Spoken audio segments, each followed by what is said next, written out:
What's up, folks? How's it going? I want to do a couple different things with this video.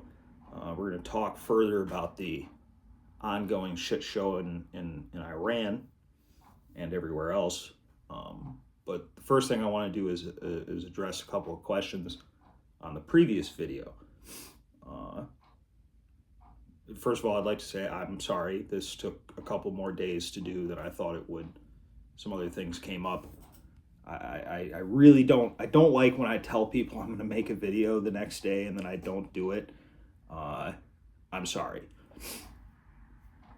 So the first couple questions are from the gentleman, I'm assuming it's a gentleman, who asked, whose question caused me to make the last video.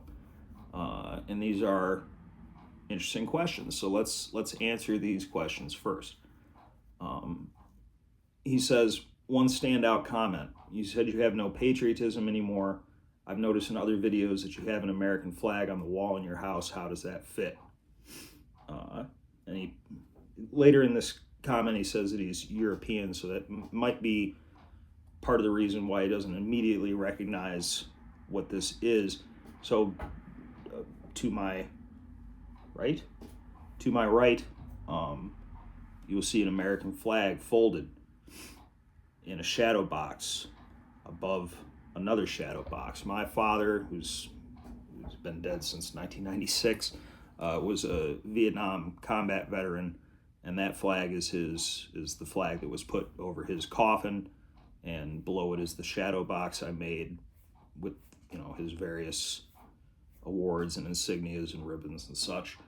So that flag is a more in memoriam to him and his life than any representation of my personal feelings about politics or the country itself. I think it's also I guess it's also important to put in a video that I don't. If somebody was looking at this closely, they could tell that obviously this couldn't be mine. But I don't ever want to make it appear as if I'm representing myself as a veteran. I am not. This is my father's shadow box. He was a Vietnam combat veteran, 101st Airborne, 67 and 68, I believe were the years. Combat wounded veteran. I do think that based on, he died when I was very young. I was only 7. And I was a fairly astute 7-year-old, but my father wasn't the type of person that talked about his feelings all that much, so I don't think I really would have heard many of his opinions on things. But based on what I've learned about him later in life, I'd say that he'd probably be pretty close to where I'm feeling about the country as it is. My mother often says that he had told her that he loved his country and feared his government. That's kind of where I'm at, but the country, see, he grew up in a different country. I mean, you're talking about a guy, he died in 1996, he was 50 years old. He was born in 1946. My parents are a little bit older than most of my peers' parents. So he lived in a completely different world. Even though his life was in no way charmed, and in many ways much more difficult than mine has been, the country itself was a different place with a different, it was just a different place. So I can't say for certain that he would be with me on the lack of patriotism, but I don't know. I feel pretty strongly that would be the case.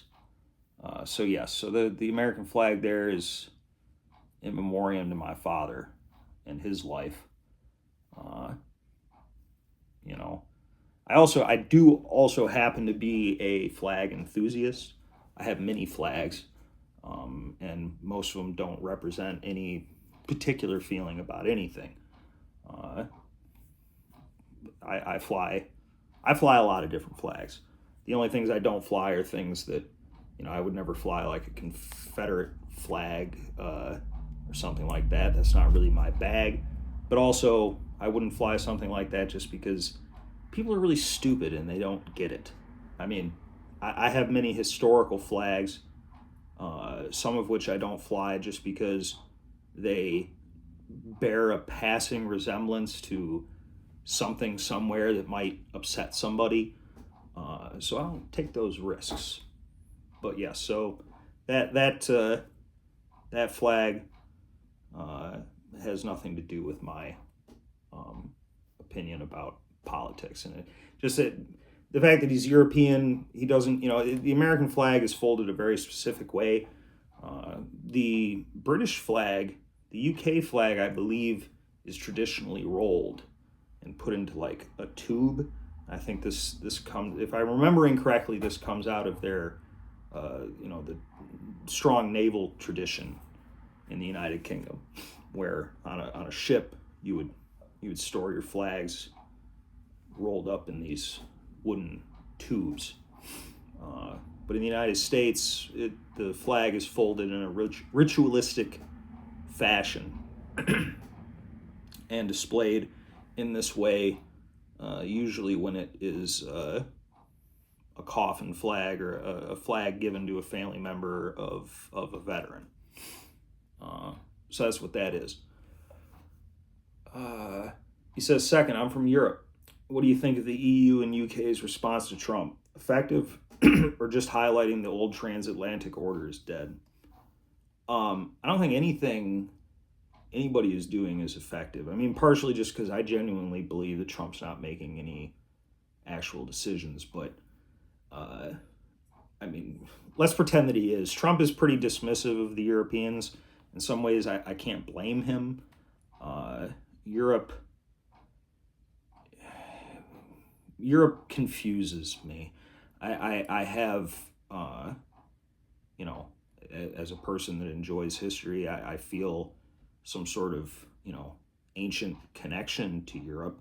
I would love to go to Europe. There are many things in Europe I would like to see. I believe that probably a lot of citizens in Europe are pretty reasonable people, but their governments are very strange. The European Union is a weird place. I mean, we fought World War II allegedly to curtail German dominance of the continent, only to create a European Union which put this like bizarro world version of Germany now in charge of Europe. It's very strange.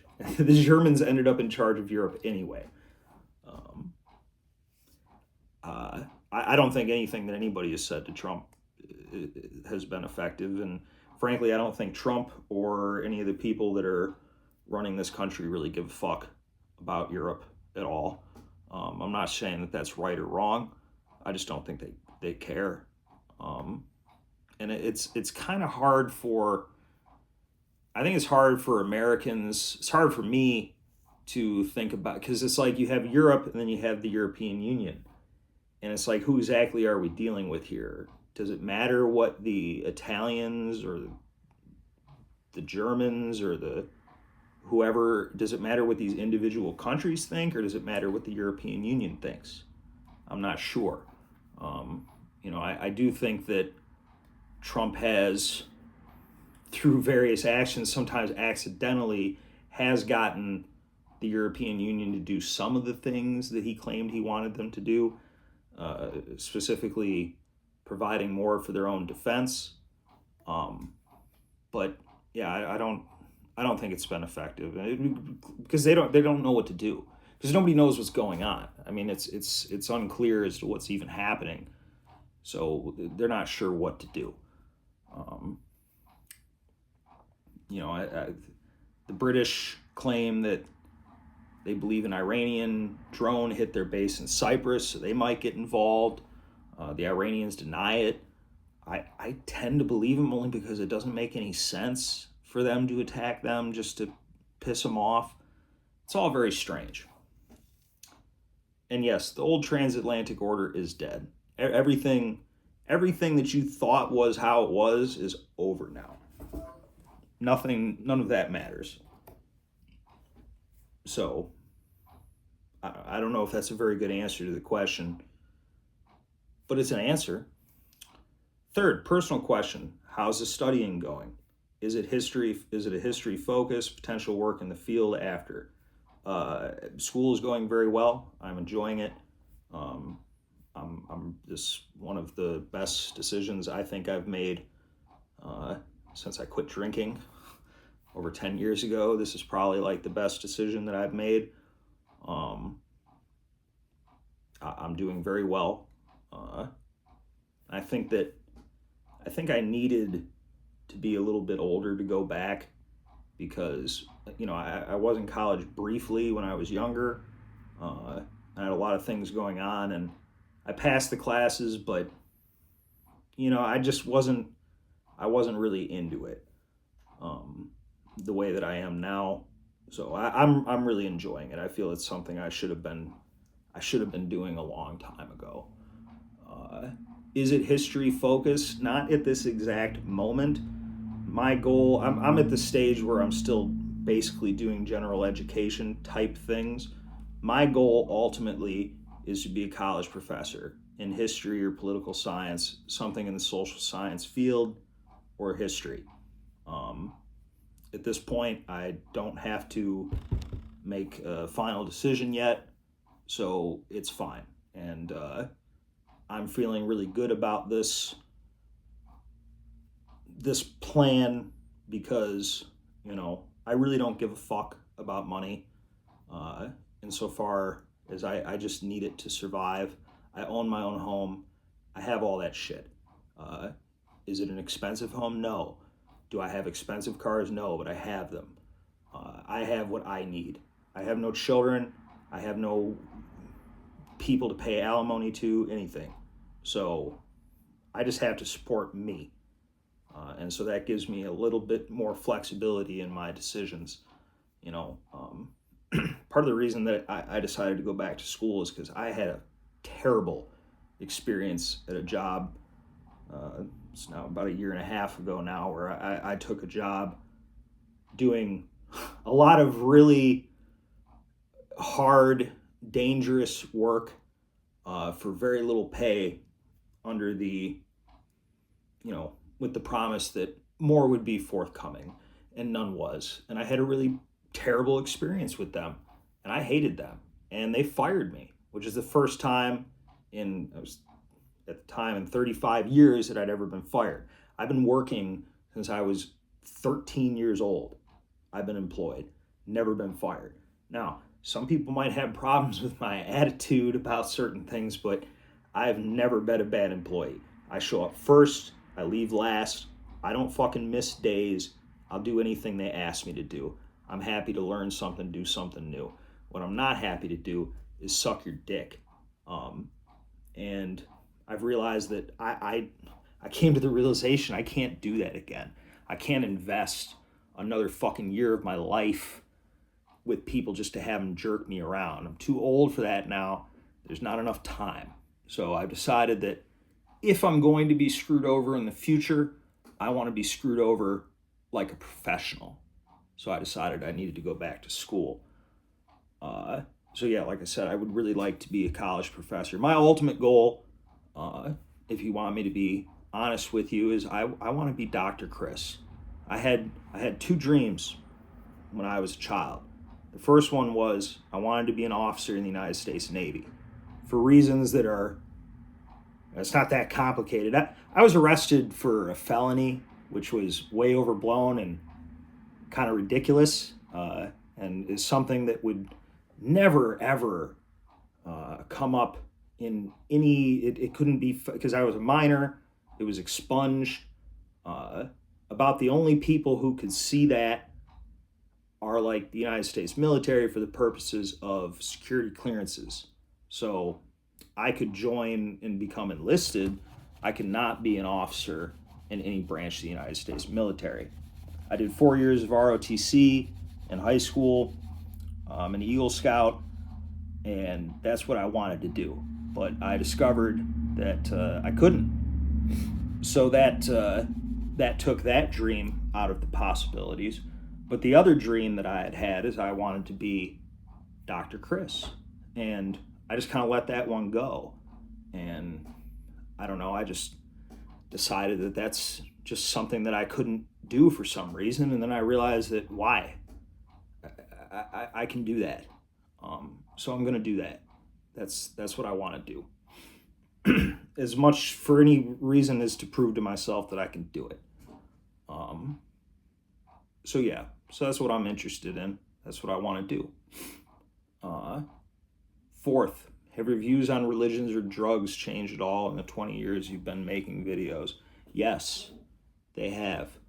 On religion, I am much less. I don't have that. I'm not angry at Christians the way that I feel maybe I was before, and religious people in general, because I always tried to keep it, even amongst the different groups. One of the first things I noticed on YouTube with the YouTube atheist community was just that they really, really, really focused on Christianity. And, in my mind, the issue was always whether or not there's a God, not some personal beef with Christianity or something like that. And, as I got older and I started to learn more about it, like I really like history and I like stories. I like lore. I know a lot of shit about Star Wars and Warhammer, and things like that. And then, I started really reading about religion, and I started to get. I'm just genuinely interested in the content, and I can't hate something that I find so interesting. I'll listen to a Catholic priest talk about their opinions. I'll listen to a Muslim cleric. I'll listen to a Hasidic Jew. I'll listen to an ultra-Orthodox rabbi. I'll listen to Buddha. I'll do all that. And it seemed to me that the hardcore atheists were kind of ignorant of what it was they were even talking about. It's not to say that there is or isn't a God, but if you're gonna make broad sweeping statements about a belief system, you should probably know something about it. And unfortunately, most atheists and in this country, most Christians don't really know anything about religion. One thing that changed my mind, and I don't know if I've mentioned this before, but I did 2 years. This was right around, just before I got sober, which had nothing to do with religion. That had to do with my health. But I did Bible study with Jehovah's Witnesses, which is a group of people that many people dislike.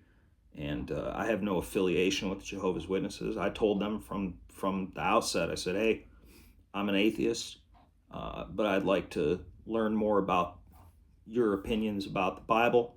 If you want to come over and talk about it, that would be fine. And for 2 years, these people came to my house and we talked every week, and we read and I asked them questions, and they answered everything.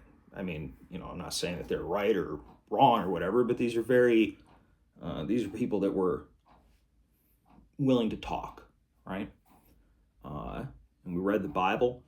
I had read the Bible before. I read it again. I read the King James Version side by side with the version that Jehovah's Witnesses use, which is different in several ways. And the things I learned about the details of Christianity, especially from their point of view, made me look at the whole story a little bit differently. Because one of the things that I think is common to atheists is and it always kind of rubbed me the wrong way, because you'd say to somebody, because people would be talking about atheism and they go, well, I'm an atheist because it's not fair that God would make people and then have them do all these tests to find out whether they could go to heaven or something like that. And I always thought that was weird because I'm like, well, either God is real or he isn't real. You can't decide he's not real because it doesn't seem fair to you. That seems not like being an atheist. That's like denying God. That's different than saying you don't believe in God. It's like to deny it, and language is important, okay? Because, like for somebody to deny Christ, in order to deny Christ, you would have to believe that what is being said here is true and you're consciously deciding not to go along with it. I think that's very different than just not believing the thing is real. But I came to the realization that many of the people who are speaking on behalf of atheists are arguing these points from these really kind of childish ways of looking at it, that when the arguments are approached from a religious mindset, don't make any sense and are the reason why most atheists will never get anywhere with sincere believers of any faith, because they don't understand where the people are coming from. They don't. They're missing whole parts of what makes the thing what it is. And I've just found in general that people are just very ignorant of other people's beliefs. And to understand somebody's religion does not mean that you have to support it. I did Bible study with Jehovah's Witnesses. I don't go to church with them. I never gave them $1, and they never asked for one. I guess in some way they got something out of it, and that they gained a fairly intelligent person that doesn't think that they're all crazy. But if you think they're crazy, you're allowed to. But they'll come talk to you about it. That was something. There's always like people get mad when these people come to their house. I'm like, why? Why would you be mad at that? I would, if Muslims or Catholics or Jews or Buddhists had people that came around and offered to do free religious study with me, I would do that. Unfortunately for them or whatever, maybe they believe they shouldn't do that. They don't do that. So those are the people that do it. I don't know. It doesn't offend me. It always seemed really weird that like people would get all fucking pissed off about people knocking on their door, not even trying to sell them anything. Just, wanting to talk. I've never been against wanting to talk. I'm very suspicious of anybody who discourages you from learning things outside of the norm for you. So yeah, I've definitely softened on my views towards religion. One thing is that I've really, one consistent problem for myself in life is me projecting myself onto other people. Maybe a little bit of that is narcissism. There's a lot of things at play there, but I project myself onto other people. So, and I think a lot of the people, especially in that the atheist group that was on YouTube, these were relatively intelligent people. Okay, so they're projecting their own intelligence onto the general public, and this is a mistake. Because, I'm sure you can find videos of me saying that people don't need religion to be moral. Well, maybe you don't, maybe I don't, though my moral and belief systems were created by a world that was influenced by religion. So in some ways, maybe I did. But directly, I don't personally need the fear of God to keep me from stealing things. The truth is, most people are not that moral. And most people, when there's no consequences to their actions, will do things that are wrong. So in that way, I've decided that religion is the lesser of two evils. Because when you remove the traditional systems that establish morality in a society, i.e., religion, you don't remove the people's need for a structure. You've just now created a power vacuum where all kinds of dumb shit comes in to fill it up, and that's where you're getting the consumer, ultra capitalist consumerism. This is where you're getting ultra communist retardation. This is where you're getting all this nonsense. Without God, a lot of people left to their own devices end up following things that are even more destructive, self-destructive, and have little value to society. I think it's, again, as a person that really loves history, you cannot say that we don't owe a huge amount of what makes up our cultures, and specifically Western civilization in this case, because it's where I'm from. We owe that to whether or not Catholicism or Jehovah's Witnesses or whoever, whether or not they're literally correct, but we do owe part of what makes us to that. That was the motivation for it. They didn't build these cathedrals and the Sistine Chapel and all this stuff so that they could sell, crypto or something, or promote,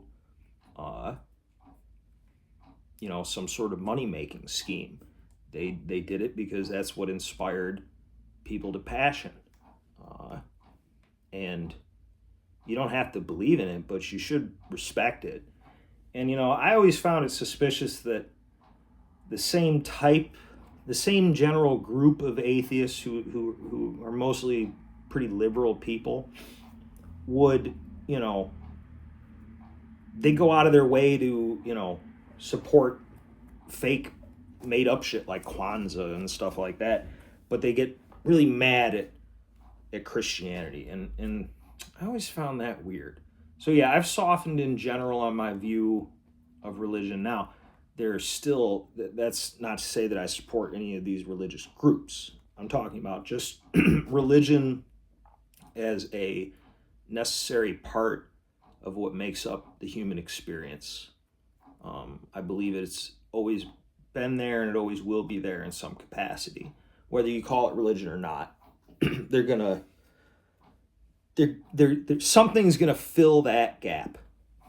And I think we're seeing that a lot of people just can't be left to their own devices. And as far as drugs go, my view on drugs has shifted. I used to be, a blanket libertarian in that regard. I'm not anymore. I think you can't, some things should be legal. I think marijuana should be legal, though I myself have also cut that out, at least for now, because the shit they're selling is not really marijuana, man. And as a person who used to grow and knows a little bit about something, people are not doing what they're supposed to be doing with these plants. They are not flushing them of the various chemicals that they're using. They're using dangerous chemicals that should not be consumed. They're focused heavily on increasing THC, which is the main psychoactive component of the marijuana. They're focused on increasing the THC percentage at the expense of all other aspects of the plant. And cannabis is a very complicated, interesting plant that it's more than just THC. And I do believe that the relentless focus on increasing THC has made the shit just out of control. I think it's insane that teenagers, I started smoking weed when I was a teenager, but that was like ditch weed, like Mexican ditch weed shit, bro. Like, this stuff that these kids are smoking is way too fucking strong for them, man. And it can't be good for people. I believe marijuana should be legal, but I don't like the way that it's being now just kind of normalized in that way. Like, I don't think people should go to prison for smoking weed, but I also don't think that we should be encouraging everybody to smoke weed. I don't think that that's the solution. I used to say stuff like that, but I was also really young and stupid.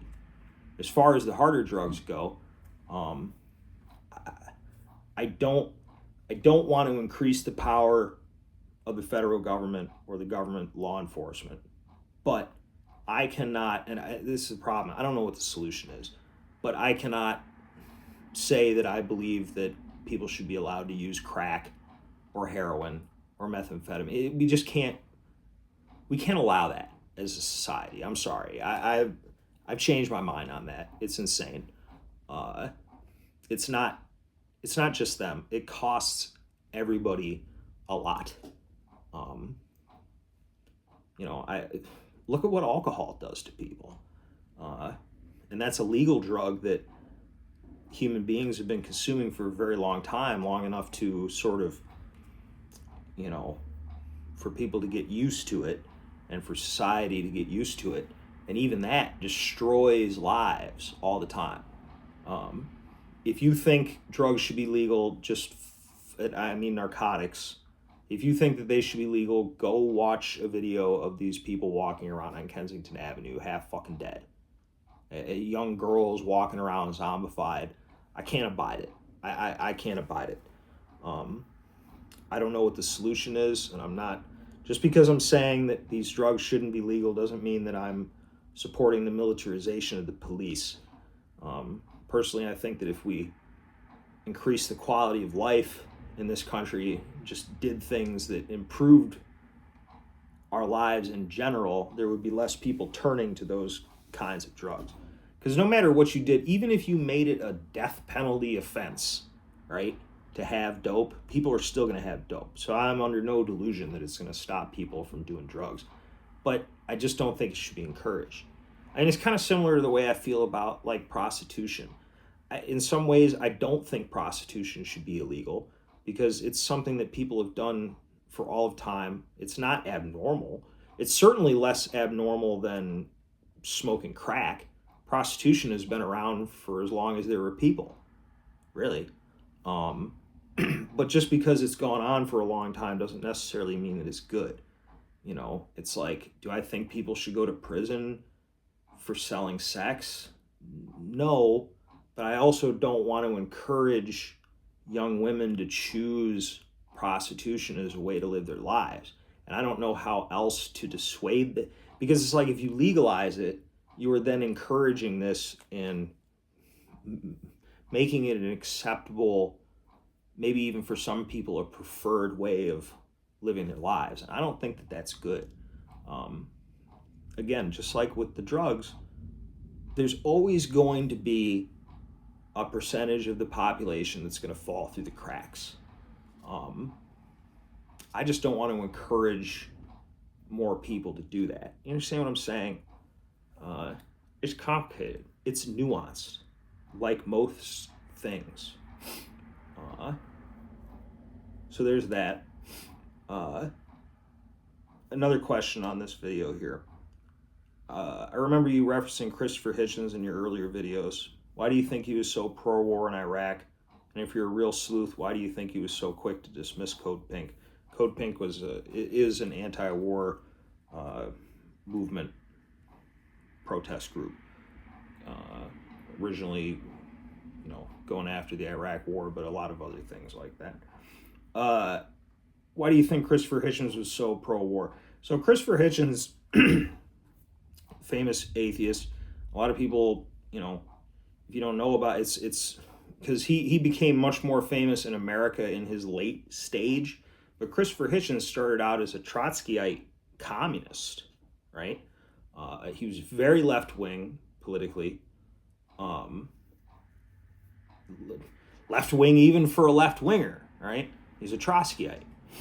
And he shifted a lot on that. He personally seemed to have done a complete 180 on that and really despised communists. And I think that that's the reason that he dismissed Code Pink so much, that they're directly affiliated with international communist socialist movements. So I think that would be his main thing. He definitely had a particular vendetta against the Muslims. He also didn't seem to like Christians very much, but he seemed to give a pass to Jews, which is interesting.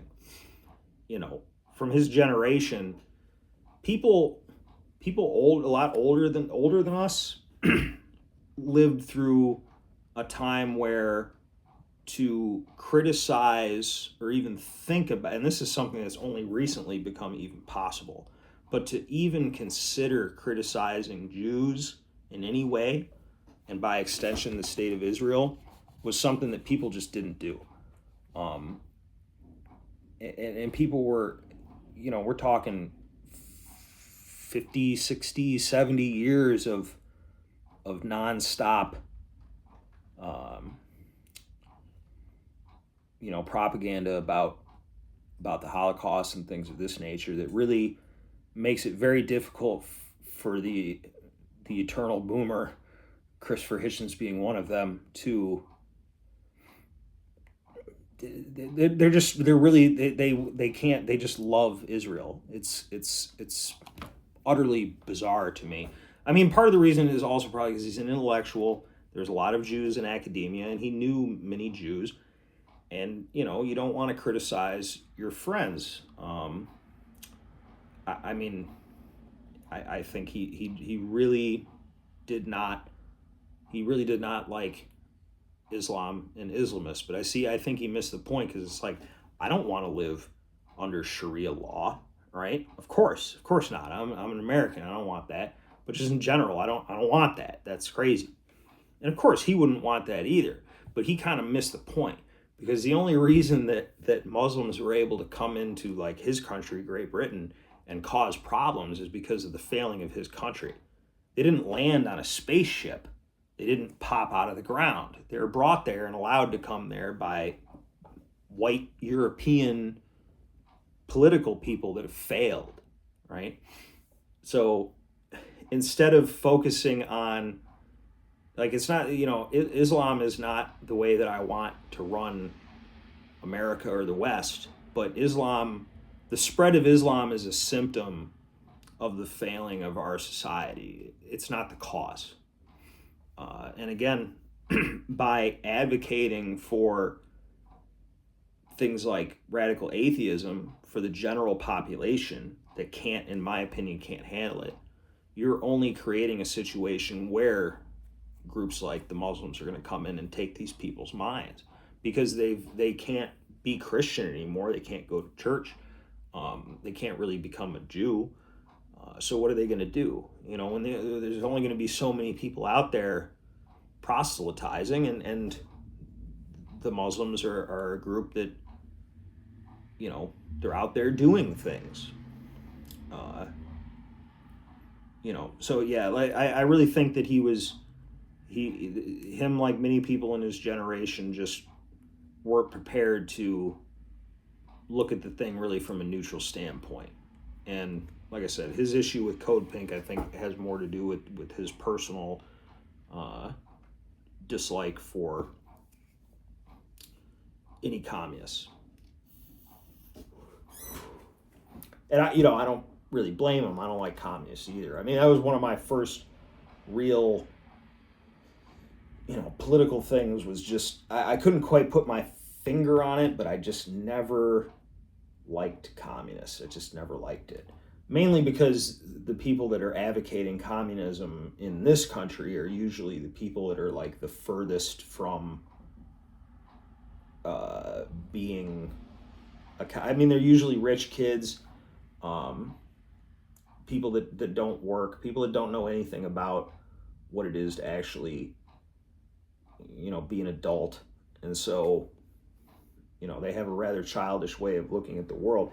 Communism, was an idea that, if viewed through the lens of 18th century, 19th century pre-industrial civilization has a lot more valid things to say about the world than it does now. Things changed beyond the scope of traditional communism's ability to explain it. I mean, that's part of the reason why communism never worked in this country, is because our lives were generally too good. Even poor people had better lives than. I mean, what are the two countries where communism succeeded the most? Tsarist Russia and China, two countries with massive peasant populations, heavily agricultural, and by peasants I mean real fucking peasants, man. I mean, we're talking illiterate, uneducated for generations, people that could do nothing else but be peasants, and a lot of the things in communism that they say, I mean, there's things in communism that are true, but they apply much more logically in a society like that. In a society where the social structure is not that, where the class structure is not that solidified, it makes a lot less sense. But yeah, it's Christopher Hitchens, really smart guy, but you have to know about people's history to see where they're coming from. So yeah, there's that. So that was 41 minutes. Oh God. So since the last video, the war in Iraq, the war that we won't call, the government won't call a war, but all the news stations call a war. We're pretty well agreed that it's a war, has continued unabated. What sense can be made of this? None. Because I believe all the shit they're saying, nothing can be trusted. I mean, let's take this for example. It was just a couple of days ago that we were talking about how we had completely destroyed the Iranian Navy. It's like, okay, that's cool, I guess, whatever. Today they say U.S. targets mine-laying vessels after Iran warns Trump of elimination. And we said we sunk 16 mine-laying ships. I thought we'd already sunk their entire Navy. Who knows? How many times are we going to sink their entire Navy? 10, 20 times? Not sure.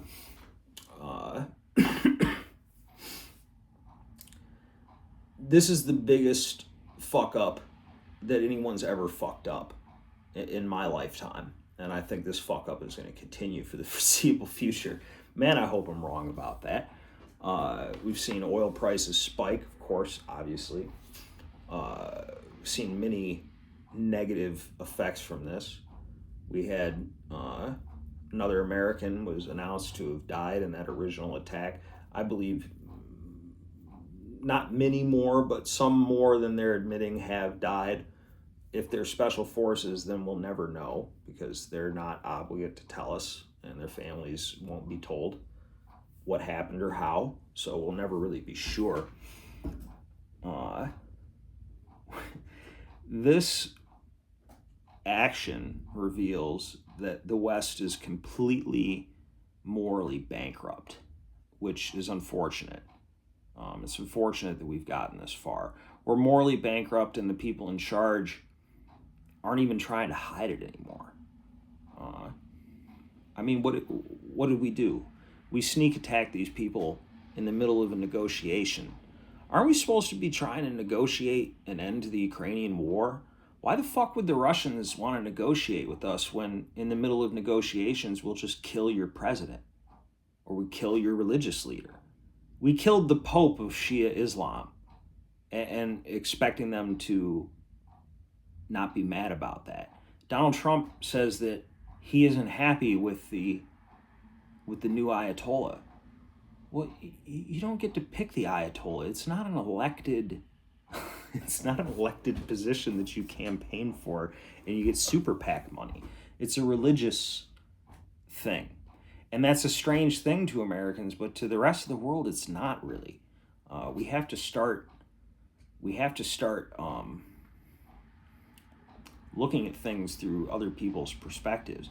Because if you look at the world through an American worldview, everything is going to be very confusing. Because it just doesn't apply to most people. we kill the Ayatollah, we kill these people. We're going to we want them to, we expect them to love us. It's just very strange. I mean, if Trump or any of these people knew anything, they should already know this. I mean, let's take for example, during World War II, where we killed hundreds of thousands, perhaps millions of German civilians purposely. That was the express purpose, was to kill them, because their belief that if we killed enough of their women and children, that they would surrender the war, right? Now, on its face, I mean, if you think about that for even a second, that's insane. I mean, if they kill your wife and kids, is that going to make you, if somebody killed your wife and children, would you like them? Would you support them? Would you surrender? Or would you just figure you have nothing to lose? Well, of course.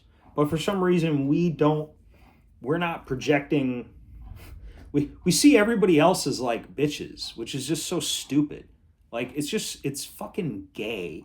I don't like this hoorah bullshit where Americans seem to think that because we have more money and we do have more impressive weapons than other people, that we're braver than they are, that we're better people. It's just not the case. And clearly we're fucking stupid because we have no idea how to get people to like us. You catch more flies with honey than you do with vinegar, right? Well, this is the most vinegar that you can fucking vinegar. I mean, all we have done has guaranteed that other regimes are going to attempt to get nuclear weapons. Because, I mean, we're not doing anything to the North Koreans because they have nuclear weapons. It's the only thing that's keeping them safe. If they didn't have nuclear weapons, we would have attacked them too. We're probably going to attack Cuba because they don't have nuclear weapons. There's only 2 countries on Earth that have ever voluntarily relinquished their nuclear weapons. The first one was apartheid South Africa, who developed their nuclear weapons program together secretly with the Israelis. The apartheid South Africans, who gave up their nuclear weapons in an attempt to appease Western governments that were against the way that they were running their country, and see how that worked out for them. I'm not saying that I have sympathy for the apartheid government of South Africa. I'm simply saying that by giving up their nuclear weapons, they guaranteed their own fall. And another country that gave up its nuclear weapons voluntarily is Ukraine. And you can see what help that has been for them, regardless of how I may feel about the people that run Ukraine or about any of this other stuff. The simple fact of the matter is that if they had nuclear weapons, Vladimir Putin would not have invaded Ukraine, right? So you're just teaching people, you're creating a Pavlovian response, man. You're teaching people that they better have nuclear weapons or we're going to kill everyone. We're going to kill their religious leaders. We're going to kill their children. We're going to laugh about it. It's the hubris and like the complete thunder. It's the hubris and there's not even an attempt to act as if we have a heavy heart. Even if you don't give a fuck, you're supposed to pretend you give a fuck. I was really grossed out by this action of us sinking this Iranian frigate in international waters. I'm not entirely sure that that's not a war crime because we haven't declared war on these people. They weren't in a combat zone, and we sink the ship. The United States attempts to render no aid, which is outrageous. I mean, even during World War II, the Germans would try to help people when and vice versa. It's what you do. It's standard practice, but we don't think the rules apply to us because and we have such. I mean, even just for this, even if you didn't care about honor, cynically you should try to follow the rules because it could come back around to bite you if the situation gets reversed. But we're so certain that we're untouchable that we don't care what we do. And that attitude is what is eventually going to doom us. It's like I don't want to see any Americans killed, but the hoorah attitude with which these people approach it makes it difficult for me to have any sympathy. Especially when it's like, I mean, shit. I was watching a thing where Tucker was talking about, like, we're against this war, but, we support the troops or whatever. And it's like, I don't know. I don't want anybody to die, but, they go, well, we support the troops because they're out there, they're trying to serve their country and protect our freedom. You're not serving the country, you're not protecting any freedoms. If you join the United States military at this point, you are acting as a mercenary for the federal government to kill people, for the government. You're not defending anybody from anything. You're going to foreign countries and killing children and women. And then that's just what it is. And, you should know that. If you sign up for that job, you might get killed. I'm sorry. Don't do it. Don't join the military at this point. This is a mistake. They're not protecting my freedoms. My freedoms are not over there. They're here. What's left of them. And killing Iranian school children does not help me. Killing the Ayatollah does not help me.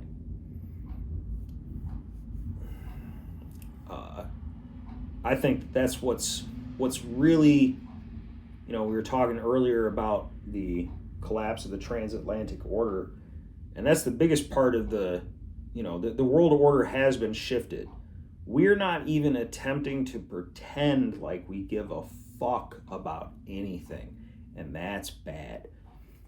See, Trump and some people like him think this is good because unpredictableness can be good in negotiation, okay, sometimes. But that's assuming that people have no choice. They do have a choice. The Iranians have chosen, up to this point at least, to resist. Others have chosen not to. I think that history has demonstrated that if you submit to the United States, all you have done is push the collapse of your country further down the road. So instead of fighting and dying up front, you're going to end up dying later at the end. We're currently trying to talk the Kurds into invading northern Iran. I mean, I hope for the Kurds' sake that they're not fucking stupid enough to trust us again. Look what happens. Look what happens when you become an American puppet state. You will be abandoned at the drop of a hat. You'll be denied. Your country will be ruined. I mean, look at what happened to Ukraine for becoming an American puppet. What good has that done them? What good did it do the Kurds? What good did it do the Iraqi government or the previous collaborationist Afghani government? Didn't do them much good. I think we have really permanently made it impossible for anybody but the most desperate willing to work with us. Why would you? That's part of the issue with the Europeans is that they're not sure how to deal with us either, because they can't trust that we're going to do anything that we say that we're going to do. Nobody can. And like a little bit of unpredictability is good, but no predictability is bad and dangerous, because at some point somebody is going to decide that for the good of the world we have to be stopped. Now, can anybody do that? I don't know yet, but at some point they'll be able to.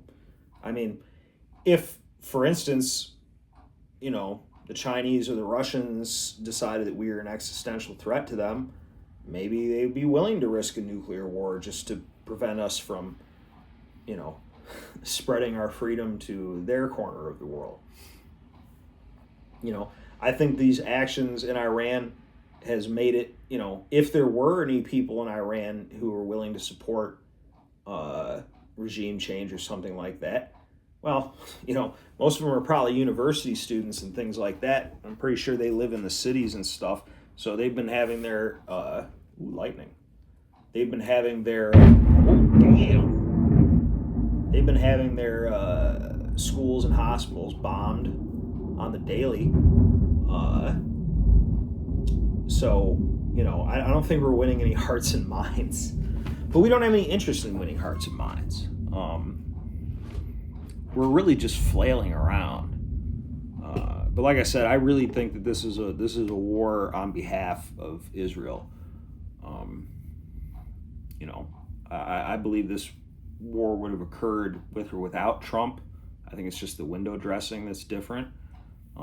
It's more disgusting to me personally because Trump explicitly said he wasn't going to do any of this stuff, and then he did the exact opposite of it. So it's insulting to me. If Hillary Clinton had attacked Iran, it wouldn't be insulting to me in the same way because she never pretended to give a fuck about anything like that. I think people are thoroughly disgusted with the situation. The people that I know that supported Trump for similar reasons that I did have completely checked out on this. So he's completely split his own base on this. It's bad politics. It's bad everything, but they don't care. They don't care. Nothing's going to stop them. I mean, every time he's asked, they just, the other day he said, well, the increased gas prices are a small price to pay for something Iran. Why? Who is this for? Well, it's for Israel. It's for Israel. Until you understand that the purpose of this is to advance the interests of Israel, it won't make any sense what we're doing. We're throwing all of our other Gulf allies under the bus also, made them targets of the Iranians. And it's like the hypocrisy is what fucking makes me so mad. The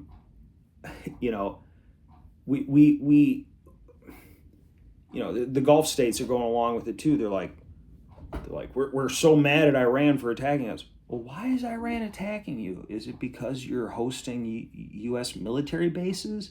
Is that why?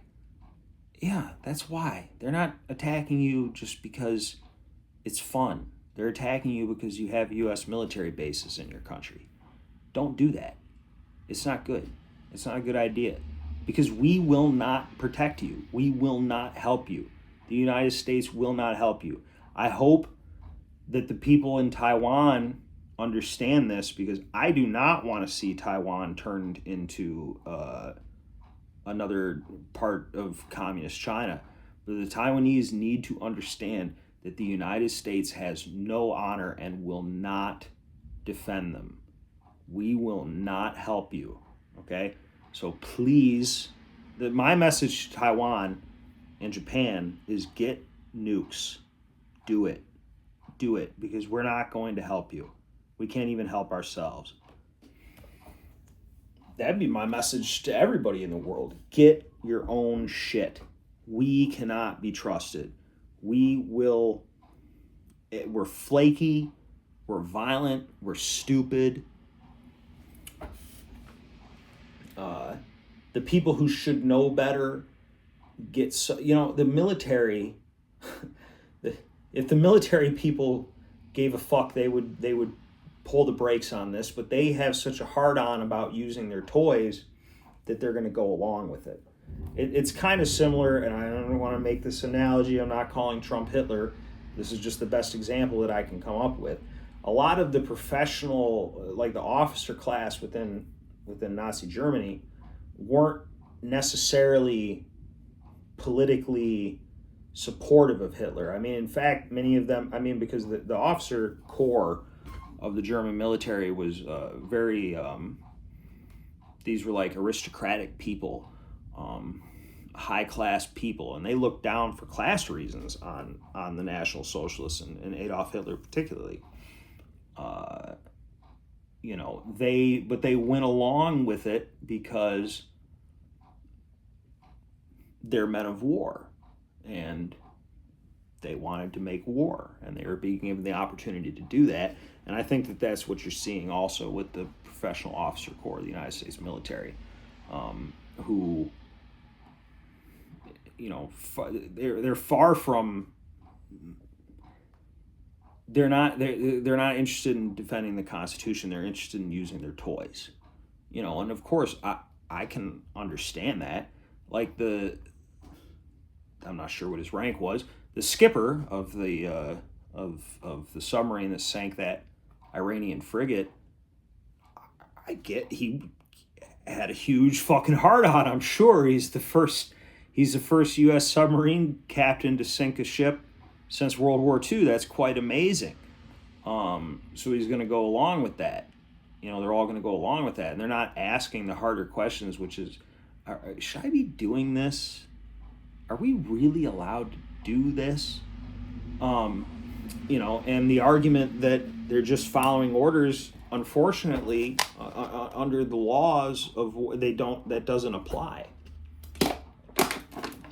You're not allowed to do illegal shit and then say that you did it, you were just doing what you were told. You're not allowed to do that.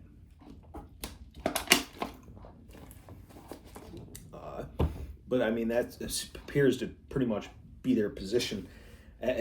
If I were, you know, I think it's interesting that we haven't seen a lot of J.D. Vance since this started, because I think he doesn't want to hitch his wagon to this. But I think a lot of people should be really fucking careful, because if the tables are ever turned, like I said, I don't, specifically sinking that frigate, I think is a war crime. I don't really see how it's not. We haven't declared war. It's outrageous. It's outrageous. And to not help the people, and to act as if these people were terrorists. These are uniformed military personnel in the military of a sovereign nation that's represented in the United Nations. They have all the protections that a U.S. service member would, but we treat everybody as if they're tours, as if they're ununiformed terrorists running. That's not the case. We can't treat everybody like that just because because we think they're all Arabs. And that just shows how fucking stupid the people that are running this country, an average American, is. These people aren't even Arabs. These people are Persian. They're Aryans, actually. Look that shit up. They have nothing to do with the Arabs. They're not backwards like a lot of these people.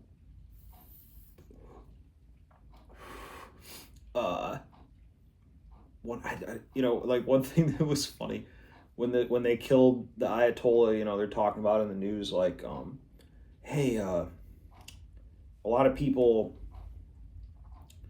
Iranians all over the world are celebrating the death of the Ayatollah. And by all over the world, they mean mostly in Los Angeles County, where there's a fairly large population of, Iranians that were, CIA collaborators and things like that fled the country after the revolution. And they're interviewing this old man, and he's like, we're so happy for America to put down dictatorship, stop dictatorship. We have to, Iranian people have to be free. We're against all dictators. Long live the Shah. And it's like, okay. We're not against dictators. We just want dictators that we pick, that we dictate who they are. What does that make one? We don't know how to run an empire at all. We're fucking terrible at it. We could have learned a lot from the Romans, who, lasted a lot longer than we will, because they understood that you can't force everybody to be a Roman. You can make them pay taxes, but they were pretty cosmopolitan about things like religion and, the nuances of people's individual cultures. They just wanted people to pay their taxes. We're not even happy with that. We're not happy with them just paying their taxes. We want to, we want to put McDonald's in Tehran and make sure that there's trans people, and that's what people don't want. That however you feel about that kind of stuff, people in the rest of the world don't want that. They see our culture as poisonous, and it is at this point. They have every right to. Would I rather live in Iran? No, mostly because we're bombing it right now. I mean, shit. There's tons of religious Jews that live in Iran completely unmolested, because really very religious Jews aren't a problem for the world. Frankly, ultra Orthodox religious Jews are too busy following all the rules they have to follow to make much of a problem for us. It's the casual Jews that are causing the problem. I mean, it's like with religion. Like really religious people, like monks, like people who are actually. Not talking about people who call themselves religious because they fucking go to some mega church or something, but people that are like actually dedicating their lives to studying their particular religion and following it generally don't have time to fucking cause problems for other people. Like the Jehovah's Witnesses. Never understood why everybody was so mad at the Jehovah's Witnesses. They don't vote. They don't participate in the system at all. It always seemed to be like the atheists should be hoping that more Christians would be like the Jehovah's Witnesses so that they wouldn't be a problem, right? It's a complicated issue. We are this young, we're a fledgling civilization compared to a place like Iran. We don't have the history. We just don't. And that doesn't matter to Americans so much, but it matters to the rest of the world. This individualism that we have that I enjoy. I said in the last video that maintaining your individuality is very important. But you also must understand that to most of the world, this is a relatively foreign concept. That's why the Iranians, while before they might have been against their government for this or that, after we do this shit to them, we have made, if the Iranian government survives this, which that's not entirely clear that that's going to be the case, but if the Iranian government does manage to survive this, they're going to be way more hardline than the previous one, and they're going to have broader and stronger support from the people. So we've done the opposite of what we claimed we were going to do. Maybe they wanted to do that. Maybe we wanted to create a permanent enemy. That's why I'm comparing it to 1984. We're creating permanent, endless wars where anything can be done, anything can be justified. The other thing that concerns me about this is that it's already this bad. It could get worse. Trump might invade Iran. I think him and the people that are running him are that crazy. They might nuke Iran. I don't think that's out of the question. I think anything is possible at this point. This is the culmination of like 150 years of plotting and planning. There are massive forces at play that want to see Israel expanded to a much greater physical size than it is. And there are a massive amount of Christians in America that support this without even really understanding why. This Christian Zionism, which is now, all these things that were very esoteric are now coming to the forefront, becoming like normal topics of conversation, which I think is very interesting. I think it's healthy in some ways, but it's also frightening to me because, there's stuff being talked about in the mainstream that, like, even a year ago, nobody would know what the fuck you were talking about.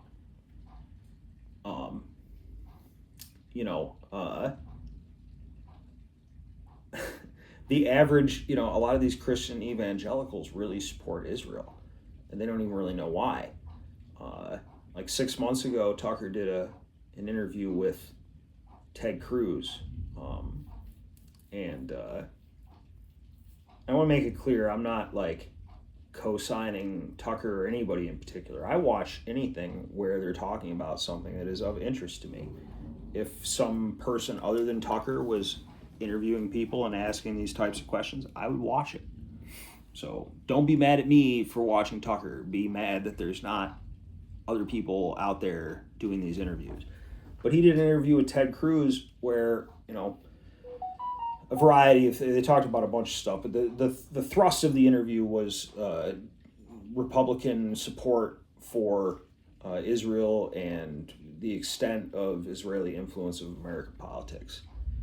And, Ted Cruz had said in the past things to the effect of like his number one thing in politics like is supporting Israel, right? Which just seems crazy for a U.S. senator. But, Tucker asked him, why? Why are you saying that? And Cruz said, well, the Bible commands that we support Israel. And he goes, well, what do you mean? And he names a verse. I'm paraphrasing it. He was paraphrasing it also. But at one point in the Old Testament, it says something to the effect of, he who blesses Israel will be blessed. He who curses Israel will be cursed. And Tucker asked, I was so glad that he asked this, because I was screaming, well, in my head, not literally, but I'm screaming, what do you mean by that? And he goes, well, what do you think, Tucker says, what do you think Israel means in the biblical context? What do you think they're talking about?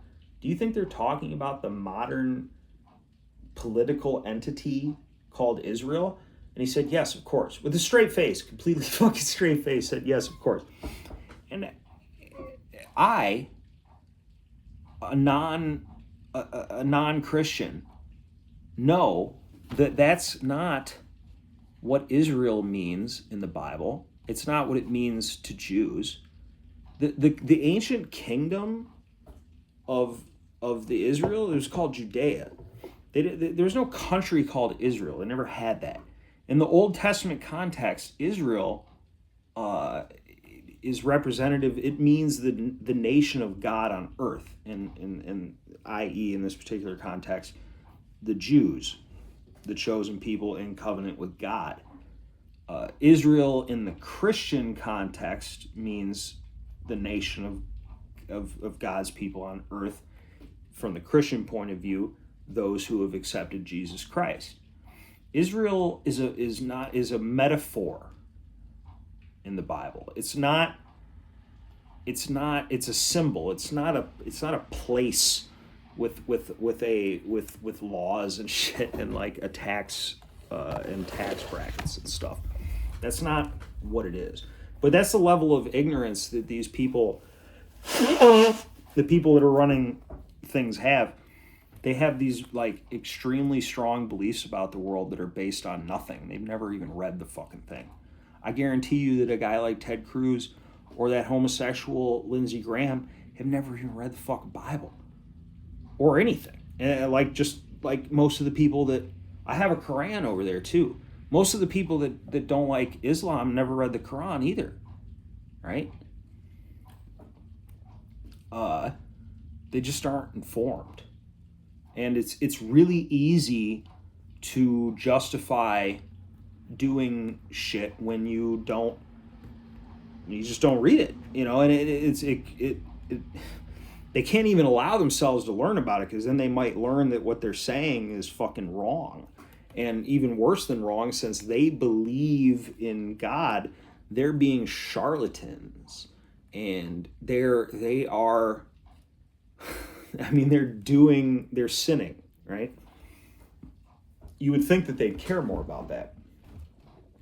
They don't want to think about that. This action is entirely to serve the purpose of a relatively small percentage of Jews who, believe that it's their God-given right to own most of what is, what you might have learned in school as the Fertile Crescent. And again, it's not even the particularly religious Jews that are the problem with this. I mean, if you look at Israel, ultra-Orthodox Jews often have, street fights with the Israeli police because they refuse to be drafted. And the reason they refuse to be drafted is because they believe that the Jews do not have the right to create a nation of Israel and rebuild the temple on their own. They believe that they have to wait until the arrival of their Messiah, and that it will be the Jewish Messiah who establishes the Jewish kingdom and rebuilds the temple. They don't believe that they're allowed to do that.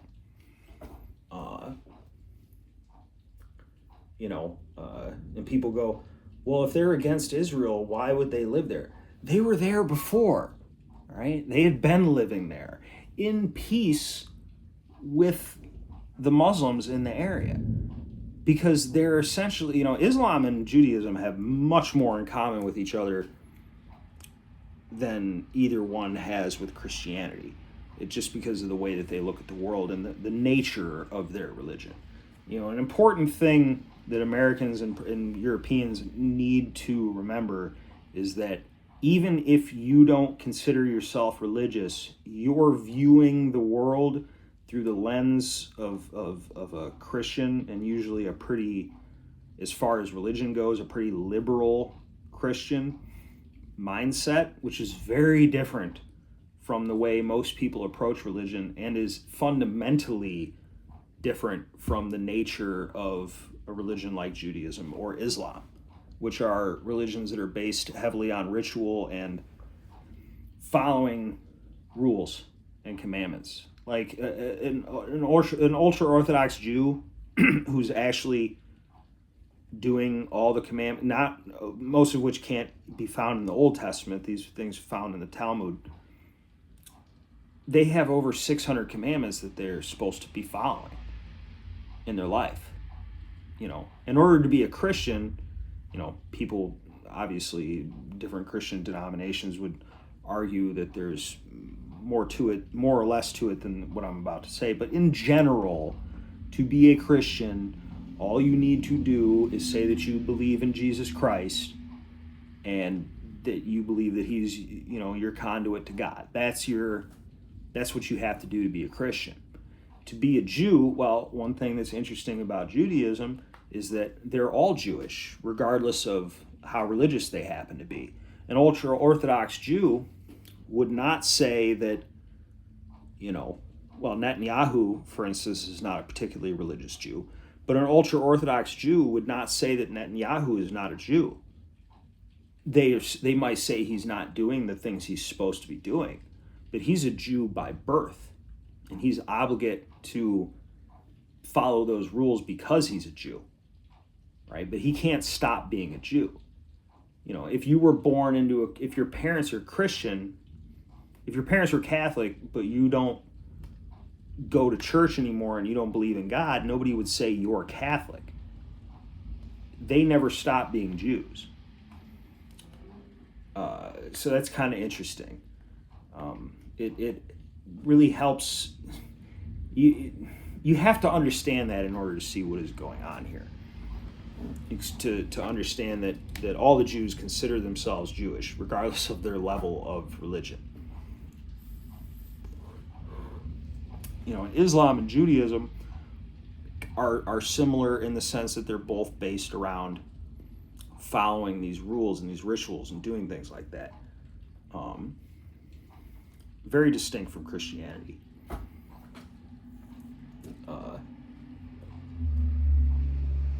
Yeah, man, I've been talking for a while. I'm going to make another video more specifically about what exactly is going on. Hour and 20 minutes, that's a long one. I hope I said some things that were interesting to you. let me know if you have any further questions. Within the next couple of days, I'm going to make another video about this situation in Iran. I'm very tired right now and I can't talk anymore. So I'm going to talk to you folks later. Have a good day and stay safe.